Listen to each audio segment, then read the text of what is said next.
नमस्कार दोस्तों, स्वागत है आप लोगों का आपके अपने यूट्यूब चैनल हिंदी साहित्य वाला पे।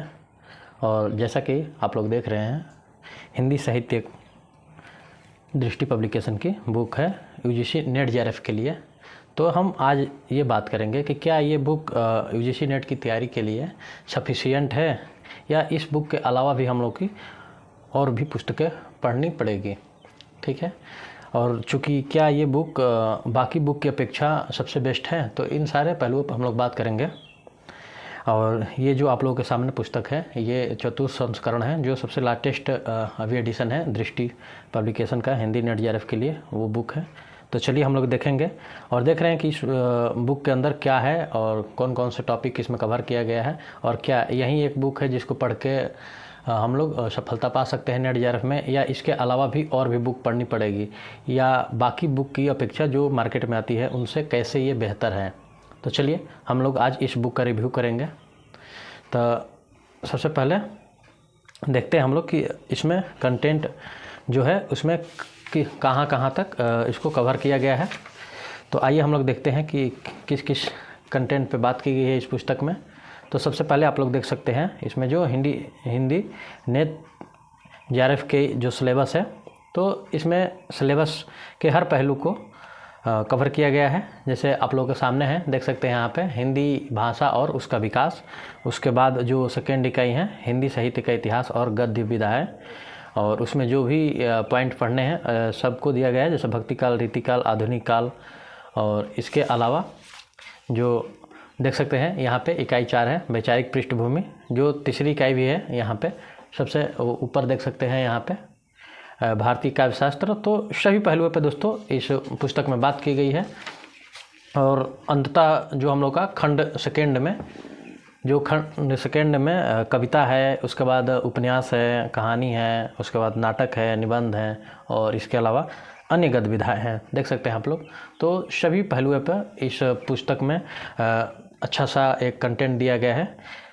और उसके साथ साथ ही स्टार्टिंग में ही 4-5 इसमें ये दिए गए हैं प्रीवियस ईयर क्वेश्चन पेपर। तो देखिए ये 2023 जून का क्वेश्चन पेपर है, चूँकि अभी जो दिसंबर वाला हुआ लास्ट में, तो उसका अभी इसमें ऐड नहीं हुआ है, लेकिन आने वाले अगले जो संस्करण आएगा उसमें ऐड हो जाए। तो दोस्तों इस पुस्तक में हम लोग बात करेंगे कि ये क्यों बेहतर है बाकी पुस्तकों से। ठीक है, तो देखिए इस पुस्तक में जो सबसे पहला यूनिट है हम लोग का नेट जेआरएफ के सिलेबस में, तो हिंदी भाषा और उसका विकास। तो एक बात बता दें, इस पुस्तक की हम जब पढ़े तो इसमें हमने देखा उस चीज़ को, आप लोग भी अगर जो पढ़ रहे होंगे हमारे दोस्त उन्होंने देखा होगा, या बाकी अभी जो इस पुस्तक को परचेस करने वाले होंगे दोस्त, तो वो इसका रिव्यू देख रहे होंगे। तो इस बात को समझ ले कि ये बुक क्यों बेहतर है। देखिए इस बुक में हम लोग क्या करते हैं, सबसे एक है ना हम लोग के लिए जो बुक है हिंदी साहित्य का इतिहास रामचंद्र शुक्ल की, तो ये हम लोग सभी जानते हैं कि उस बुक को पढ़ना अनिवार्य ही है। एक तरफ से सभी लोग जानते हैं कि वो बुक समझ लीजिए कि कंपलसरी है। जिस तरह से नहीं कहते हैं कि अगर आप यूपीएससी की तैयारी करते हैं तो लक्ष्मीकांत की बुक जो सबसे बेटर है पॉलिटी के लिए, वैसे ही जो हिंदी साहित्य का इतिहास है रामचंद्र शुक्ल की, तो उसको कहते हैं कि उसको पढ़ना अनिवार्य है, क्योंकि उससे क्वेश्चन बनते ही बनते हैं। तो दोस्तों उस पुस्तक को भी हमने जब इसमें पढ़ा, ये हिंदी साहित्य का इतिहास वाला पोर्शन, जैसे आदिकाल, तो उसमें हमने देखा कि आप लोग भी देख सकते हैं कि उस पुस्तक से भी रामचंद्र शुक्ल की पुस्तक को भी कवर किया गया है, और जो इम्पोर्टेंट लाइन है उसको भी इसमें दिया गया है और अच्छे से दिया गया है। जैसे देख लीजिए यहाँ पे आचार्य रामचंद्र शुक्ल कृत हिंदी साहित्य का इतिहास। अब उसमें जो जो पॉइंट या हम लोग जो से जिस लाइन को पढ़ते हैं और जो इम्पोर्टेंट लगता है उसको हाईलाइट करते हैं, फिर हम लोग उसको रिवाइज करते हैं, तो उस लाइन को भी इसमें कवर किया गया है। और इसके साथ साथ जो रामचंद्र तिवारी की बुक है मोटी सी हिंदी गद्य, तो उस बुक से भी जब गद्य वाला पोर्शन लिखा गया है इसमें, तो उसको उस बुक को भी कवर किया गया है। तो इन पहलुओं पर देखने से लगता है कि ये पुस्तक बहुत ही इम्पोर्टेंट है। अगर आप लोग चाहें तो जैसे कुछ दोस्त डीपली पढ़ते हैं, जैसे पुस्तक ही पढ़ते हैं, जैसे रामचंद्र शुक्ल की, रामचंद्र तिवारी की और अन्य भी पुस्तकें, तो अगर रेफरेंस तौर पे इस बुक को आप लोग लेना चाहें तो ज़रूर लें, क्योंकि उन्हीं से जो महत्वपूर्ण बिंदु है तो उसी से इसको कवर किया गया है इस बुक को, और उन्हीं से उदाहरण लिए गए हैं। तो ये बुक उस तौर पे पढ़ने में आपको ज़्यादा परेशानी भी नहीं होगी। और जो पहली बार अभी कोई दोस्त हमारे बुक लिए होंगे केवल, बाकी अभी तैयारी उनकी स्टार्टिंग ही होगी और इससे पहले वो मूल किताब नहीं पढ़े होंगे, तो उनके लिए थोड़ा सा हो सकता है कि थोड़ा सा हार्ड लगे, क्योंकि जानते हैं कि पहली बार अगर कोई भी चीज़ केवल पढ़े, मान लीजिए हाईलाइट जो बिंदु है, लाइन है, तो ये लगेगा कि हाँ ये केवल कहाँ से है या ऐसे। तो आप लोगों को बता दें उसी के लिए कि ये रामचंद्र शुक्ल की जो कृत बुक है हिंदी साहित्य का इतिहास, उससे इसमें जो कंटेंट लिए गए हैं उसी से लिए गए हैं। फिर रामचंद्र तिवारी की जो बुक है, तो बहुत ही बेहतर किताब है। और इसके बाद बात करें इस किताब की और क्यों महत्वपूर्ण बन जाती है, जैसे देखिए यहाँ जो टॉपिक है हिंदी साहित्य इतिहास लेखन, तो जैसे ये जब समाप्त हो रहा है जहाँ पे, जैसे आइए हम लोग देखते हैं, जैसे ये बिंदु समाप्त होता है तो आपको कुछ क्वेश्चन मिल जाते हैं, उस टॉपिक से क्वेश्चन कुछ मिल जाते हैं, तो इससे और ये बुक जो है बेहतर हो जाती है। जैसे देखिए यहाँ पे नवीनतम प्रारूप पर आधारित प्रश्न, तो देखिए 2023 में अभी जब आया है इस टॉपिक से क्वेश्चन, नेट मार्च में आया था 2023 में प्रथम पाली में कि हिंदी साहित्य का आलोचनात्मक इतिहास नामक ग्रंथ में किस काल अवधि का साहित्य इतिहास वर्णित है। तो देखिए इस क्वेश्चन को इसमें संलग्न कर दिया गया है। तो इस तरह और भी अच्छा होता है कि जो हम लोग टॉपिक पढ़े उससे क्वेश्चन हम लोग सॉल्व कर लेते हैं, तो यहीं पे बहुत सारी चीज़ें क्लियर भी हो जाती है। इसके साथ साथ आप लोग जैसे हिंदी साहित्य का ये देख लीजिए, ये आदिकाल है, देखिए आज जो इसकी हम बात कर रहे थे अभी, ये आदिकाल है, ठीक है। तो आदिकाल में देखिए स्टार्टिंग में लिख दिया लाइन में कि आचार्य शुक्ल कृत हिंदी साहित्य का इतिहास से। अब उनके इतिहास से जो प्रकरण वाले प्रक्रिया है, देखिए यहाँ पे सामान्य परिचय, उसके बाद जो आता है प्रकरण 2 में अपभ्रंश काव्य, प्रकरण 3 में देश काव्य और प्रकरण 4 में फुटकल रचनाएं। तो देखिए प्रकरण सामान्य में क्या क्या है यहाँ पे आप लोग देख सकते हैं कि यहाँ पे जो है प्रकरण 2 और इसमें दिया गया है अपभ्रंश काव्य। तो उसमें जो महत्वपूर्ण पंक्तियाँ हैं, जो महत्वपूर्ण परीक्षा की दृष्टि से उनको इस बुक में संलग्न किया गया है। इससे इस बुक की और भी क्या कह सकते हैं कि महत्व बढ़ जाता है, ठीक है। उसके साथ साथ क्वेश्चन भी बहुत ही जो है इसमें अच्छे हैं, और प्रीवियस ईयर जो क्वेश्चन आए हैं उनको भी संलग्न किया गया है। तो ऐसे ही ये सारी बुक लिखी गई है। आइए हम लोग बात अब करेंगे हिंदी साहित्य के इतिहास तो देख ही लिए और स्टार्टिंग में हिंदी भाषा देख लिए। अब इसके बाद जो आता है, जो खंड आता है, खंड 2, जिसमें हम लोग नाटक उपन्यास पढ़ते हैं, तो उसमें एक होता है कि हम लोगों के लिए कि क्या उसका, जैसे कि उससे क्वेश्चन जो बनते हैं, और हम लोग उसके लिए तरह तरह का अलग अलग बुक ढूंढते हैं। मूल किताब तो पढ़ लेते हैं, जैसे कोई नाटक, कहानी, उपन्यास पढ़ लिए, लेकिन उससे जो क्वेश्चन बनते हैं वो हम लोगों को नहीं मिल पाते हैं, तो उस पर भी ये बुक कवर करती है। चलिए जैसे हम लोग देख सकते हैं यहाँ पे, जहाँ पे ये खंड सेकंड को जहाँ ये शुरू है, तो आइए हम लोग वहाँ पे बात करते हैं। जैसे जो यहाँ पे उपन्यास देखिए, पेज नंबर कितना पे है, पाश्चात्य काव्य शास्त्र का भी देख सकते हैं आप लोग। पाश्चात्य काव्य शास्त्र को भी ये पूरा कवर किया है। और इसके बाद सबसे लास्ट में जो है ये रहा खंड सेकंड, खंड 2 पास्ट टेक्स्ट, ठीक। इसमें जैसे ये कविता है, देखिए, तो कविता में जो महत्वपूर्ण लाइन है, और ये कविता क्यों महत्वपूर्ण है या इसमें किस किस का पे चर्चा की गई है, तो उस पर दिया गया है। जैसे रेवा तट है, तो रेवा तट पे यहाँ पे लिख दिया गया है कि कुल कितने सर्ग है, और ये क्वेश्चन आ भी चुका है कि रेवा तट में कुल कितने सर्ग है।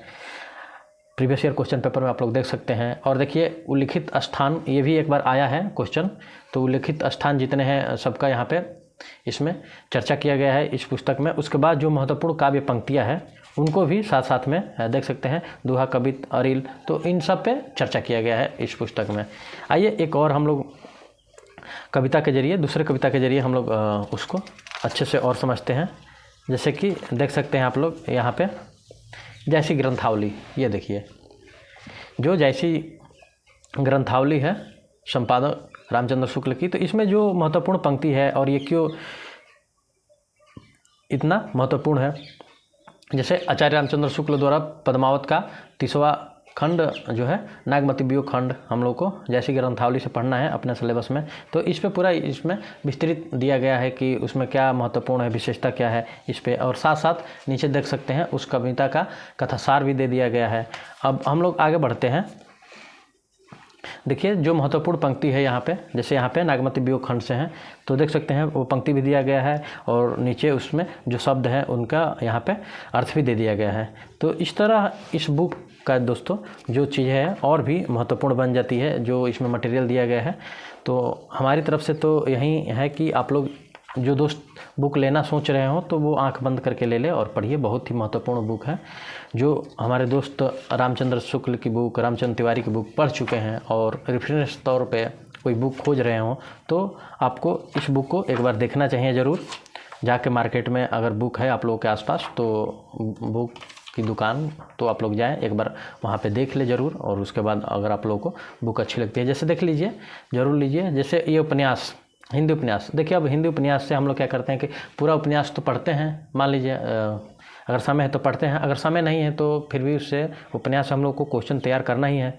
तो देखिए जैसे यहाँ पे देवरानी जेठानी दे दिया है, तो ये उपन्यास कब लिखा गया था, इसके रचनाकार कौन है और इस उपन्यास में क्या है, विषय उसका क्या है, इन सब चीज़ों को दे देता है।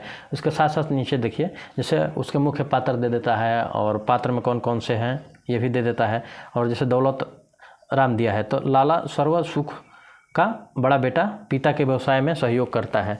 तो उनके साथ साथ उनका जो कार्य है और वो क्यों महत्वपूर्ण है पात्र, इस पे भी दिया गया है। लास्ट में उपन्यास का विशेष दे दिया गया है और यहीं से हम लोग का क्वेश्चन बनता है कि इस उपन्यास की विशेषता क्या है, और नीचे मान लीजिए 4 पॉइंट दे देता है। और उसके साथ साथ देखिए यहाँ पे प्रमुख उदाहरण भी दे देता है आजकल और पूछता है कि ये किस उपन्यास का ये पंक्ति है। देखिए यहाँ पे जैसे ये रहा उपन्यास परीक्षा गुरु, देख सकते हैं आप लोग। अब इसमें जो प्रकरण है 41, तो देखिए यहाँ पे प्रकरण 41 है उपन्यास में, तो 41वां प्रकरण का नाम दे दिया है यहाँ पे। तो हम लोग फिर यहाँ पे क्या होता है कि प्रकरण भी पूछ देता है और निम्न में से जैसे पूछ देता है कि निम्न से प्रकरण के नाम दिए गए हैं, कौन सा जो है इसमें प्रकरण का नाम जो दिया गया है गुरु परीक्षा गुरु में सम्मिलित नहीं है। तो वहाँ पे मान लीजिए 3 नाम दे दिए इसमें से, जैसे सौदागर की दुकान, अकाल में अधि मास और संगति का फल, और एक इधर उधर से कोई भी नाम उठा कर दे दिया। तो इस तरह से क्वेश्चन आया भी है। तो इस तरह से ये बुक और भी प्यारी हो जाती है, महत्वपूर्ण हो जाती है।